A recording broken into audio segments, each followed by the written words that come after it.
Movie शुरू होती है और हम एक कार को आते हुए देखते हैं। दरअसल ये कार जर्मन आर्मियों की होती है और इसमें बहुत सारे सिपाही मौजूद होते हैं। इनका कमांडर कार से उतरकर बाहर आता है और वह अपनी सिपाहियों से उस कपल को बाहर लेकर आने के लिए कहता है जिन्हें वे पकड़ रखे हैं। ये दोनों आपस में पति पत्नी होते हैं। कमांडर इनसे पूछताछ करता है, लेकिन ये दोनों जर्मन नहीं हैं। दरअसल ये दोनों रसियन थे। वह कहता है कि हमें छोड़ दो, हम कलाकार हैं और अस्पतालों में सैनिक होने का नाटक करते हैं। हम कोई सैनिक नहीं है। लेकिन जर्मन कमांडर को उनकी भाषा समझ नहीं आती। वह अपने एक सैनिक को बोलता है कि इन्हें उनकी भाषा में बताओ, ये दोनों आपस में इंटीमेट हो, हमें देखना है। लेकिन उसका सैनिक उनसे बोल देता है कि तुम लोग हमें अपना नाटक दिखाओ। वह आदमी नाटक करने लगता है। तभी कमांडर को गुस्सा आ जाता है। दरअसल उसे तो कुछ और ही देखना था और वह उन्हें गोली मारने का आदेश दे देता है। ये उन्हें मारने ही वाले थे। तभी अचानक एक गोली उस कमांडर को लगती है और फिर एक एक करके सारे सैनिक मारे जाते हैं। इससे दोनों कपल बहुत खुश होते हैं और दोनों भगवान का शुक्रिया अदा करते हैं। तभी उनको वह आदमी आता हुआ दिखाई देता है जिसने उन्हें मारा था।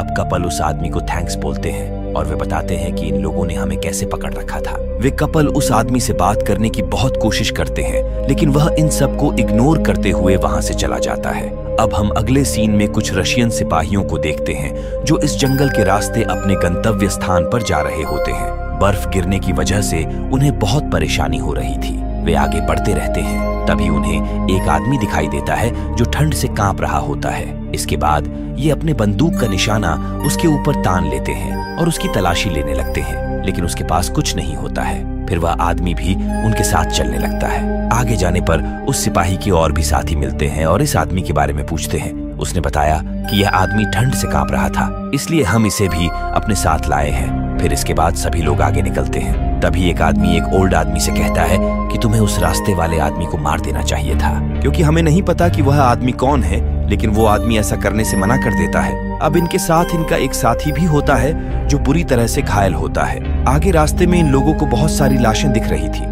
अब ये लोग चलते चलते थक जाते हैं। तब एक जगह रुकने का फैसला करते हैं। इसके बाद ये सभी आग जला लेते हैं और वह घायल आदमी एक सिगरेट मांगता है और कहता है कि मैं कब तक ठीक हो जाऊंगा।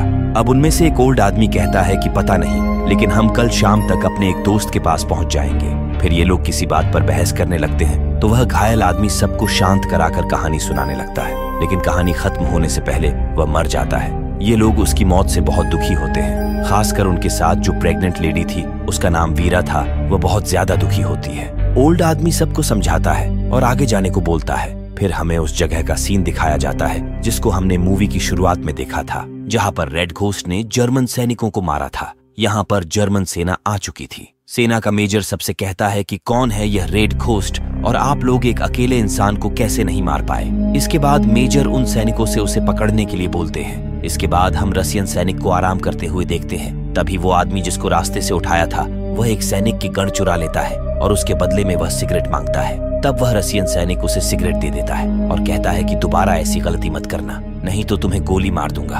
अब ये लोग वहां से निकल जाते हैं। आगे इन्हें एक पुरानी झोपड़ी दिखाई देता है जो कि उस ओल्ड आदमी के दोस्त का था। ये लोग सावधान होकर उस घर में चले जाते हैं। तभी एक सैनिक वहां के रखे खाना को खाने की कोशिश करता है, लेकिन तभी उसका साथी उसे मना कर देता है, जिससे इन दोनों के बीच में फाइट शुरू हो जाती है। तभी वो ओल्ड आदमी बोलता है कि तुम ये खाना मत खाओ, हो सकता है कि इसमें जहर हो सकता है। तभी ये ओल्ड आदमी एक लाश को देखता है। ये शायद उसके दोस्त की थी। अब ये लोग फैसला करते हैं कि ये पास के एक गांव में जाएंगे और खाने को इकट्ठा करेंगे। इसके बाद वे वीरा और अपने एक सैनिक को वहीं छोड़कर वहां से चले जाते हैं। तभी हम जर्मन सेना को देखते हैं जो उसी घर की तरफ आ रहे होते हैं। वीरा उन्हें दूर से आते हुए देख लेती है और काफी घबरा जाती है। उसके साथ वाला सैनिक उस समय उसके पास नहीं था। जर्मन सैनिक वहां आते हैं, वहां कोई नहीं था। तभी एक सैनिक मेजर को बताता है कि ये जहर वाला खाना मैंने ही रखा है। अब तक मैंने कई लोगों को इसी तरह से मारा हुआ है। इधर ये लोग गांव के पास होते हैं और तभी सर्जेंट उनके पास आता है और बताता है कि वहां जर्मन सैनिक आ चुके हैं और वीरा वहीं पर फंस गई है।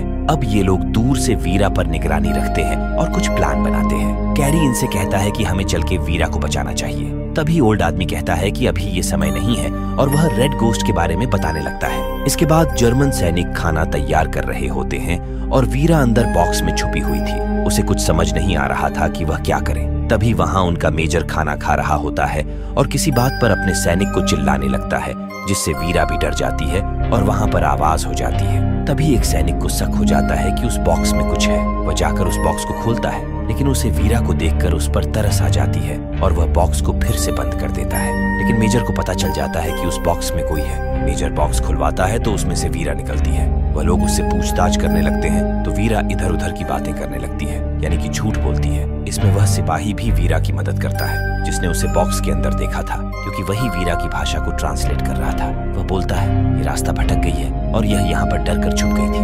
ये लोग इसकी बात मान ही चुके थे। तभी उन्हें वीरा की वर्दी और उसका आई कार्ड मिल जाता है। अब मेजर वीरा को मारने का आदेश दे देता है और नहाने चला जाता है। इधर यह लोग अभी भी मौके पर इंतजार कर रहे थे कि कब जर्मन सैनिकों का ध्यान भटके और हम उन पर अटैक करके वीरा को बचा लें। फिर ये लोग वीरा को बाहर लाते हैं। वीरा को देखकर ऐसा लग रहा था कि उसे उन लोगों ने बुरी तरह से पीटा है। अब वो उसे गोली मारने वाले थे। तभी वीरा कहती है कि वह प्रेग्नेंट है, तुम्हें पाप लगेगा। तभी रसियन सैनिक मौका पाकर उन पर अटैक कर देते हैं और एक एक करके सारे सिपाही मारे जाते हैं। गाने की वजह से उन्हें पता नहीं चल रहा था कि उनके सिपाही मारे जा रहे हैं। फिर जर्मन सिपाही जो वीरा को बचाना चाहता था, वो वीरा के बचाव में कुछ बोलता है तो उसका सीनियर बोलता है कि अब तुम ही इसे गोली मारोगे। अब वह सिपाही मजबूर हो गया था, वो वीरा को मारने वाला होता है। तभी उस पर एक गोली आकर लग जाती है और वह मर जाता है। अब सभी जर्मन सैनिक अपनी अपनी पोजीशन लेने लगते हैं, क्योंकि उन्हें पता चल चुका था कि रेड घोस्ट आ चुका है। तभी हम रेड घोस्ट को देखते हैं जो एक एक करके सभी को मार रहा होता है। अब रसियन सैनिकों का हौसला भी बढ़ता जा रहा था और वे लोग भी जर्मन सैनिकों से फाइट करने लगते हैं। यहाँ जर्मन का मेजर भी फाइट करने लगता है और वह बिना अपने ड्रेस के ही उनसे फाइट करता है। लेकिन रेड घोस्ट और रसियन सैनिक इन पर हॉबी होने लगते हैं। अब मेजर एक गर्ल का ड्रेस पहनकर वहां से भाग जाता है, लेकिन वहां जर्मनी का एक सैनिक मरने का नाटक करता है। वह जमीन पर लेटा हुआ था। अब ये लोग घर में घुसते हैं और खाने को खाने लगते हैं। यहाँ पर ये लोग रेड घोस्ट के बारे में बात करने लगते हैं जो वहीं पर बेहोश था। तभी अचानक वीरा की तबीयत खराब हो जाती है, क्योंकि उसकी डिलीवरी का समय आ चुका था।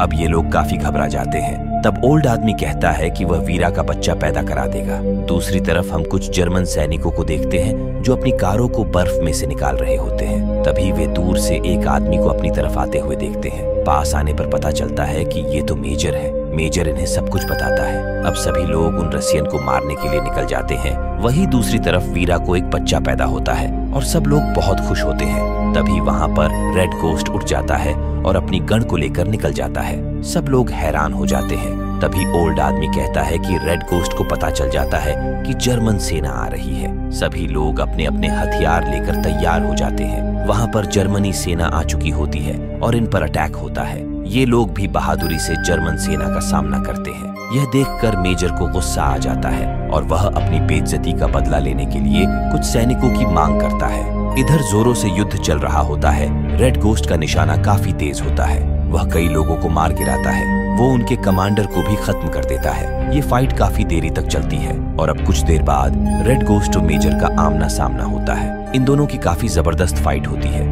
दोनों एक दूसरे को मारने लगते हैं, लेकिन अंत में रेड घोस्ट मेजर को मार देता है। लेकिन तभी एक जर्मन सैनिक मेजर को मार देता है। इसके बाद वह बहुत खुश होता है और चिल्लाने लगता है। तभी एक गोली आकर उसे लगती है और वह मर जाता है, यानी कि रेड घोस्ट अभी भी जिंदा था। अगले सीन में एक गांव में जर्मन सैनिक उसी आदमी को मार रहे थे जिस आदमी को हमने मूवी के स्टार्टिंग में देखा था। वो उससे रेड घोस्ट के बारे में पूछ रहे थे। वो कहता है कि मैं एक कलाकार हूँ और नाटक करता हूँ। इसके बाद वहां पर भी गोलियां चलने लगती है और सभी लोग मारे जाते हैं। फिर से वह आदमी वहां से जाने लगता है। तभी एक बच्चा आकर उससे पूछता है कि क्या ये वही रेड घोस्ट है। तो वो पीछे देखता है और फिर से बर्फीली पर्वतों की तरफ निकल जाता है। और इसी के साथ मूवी यहीं पर एंड हो जाती है।